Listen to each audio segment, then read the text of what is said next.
করে নতুন রাজনৈতিক দল জাতীয় নাগরিক পার্টি। এ সময় নতুন প্রজাতন্ত্রের জন্য সংবিধান বদলের তাগিদ দেন দলটির নেতারা। পুরনো সংবিধান এবং পুরনো শাসন কাঠামো রেখে একটি নতুন বাংলাদেশ বিনির্মাণ সম্ভব নয়। ২৪ সালে গণঅভ্যুত্থান হয়েছে, ছাত্র জনতা রক্ত দিয়েছে।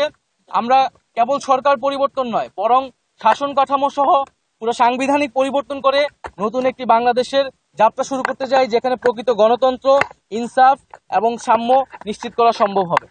বদলে দেয়া পরিস্থিতিতে চলার পথে দেশবাসীর সমর্থন প্রত্যাশা করেন নেতারা।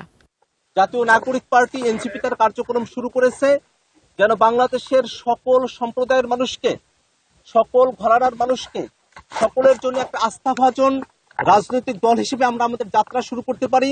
জীবনের সব আয়োজন এখানে একসাথে। ডান বামের বাইনারির বিভাজনের মধ্যে না গিয়ে সত্যিকার অর্থে একটি মধ্যমপন্থী রাজনীতি বাংলাদেশে আমরা সূচনা করতে পারি, তেমন অঙ্গীকার আমাদের রয়েছে। ভবিষ্যতে আমাদের যে গণপরিষদ ইলেকশন রয়েছে, সেখানে আমরা নতুন করে চিন্তা ভাবনা করছি। আমাদের একটা নতুন সংবিধান প্রয়োজন।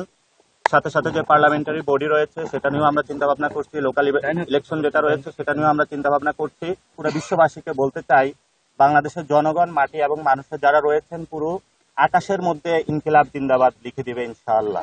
এরপর সংগঠনটি রাজধানীর রায়ের বাজারে ২৪-এর গণঅভ্যুত্থানের শহীদদের কবর জিয়ারত করবে বলে জানান। বিকেলে দলের নির্বাহী কমিটির পরিচিতি সভা হতে পারে। ২৮ ফেব্রুয়ারি রাজধানীর মানিক মিয়া এভিনিউয়ে সমাবেশ করে আত্মপ্রকাশ করে জাতীয় নাগরিক পার্টি।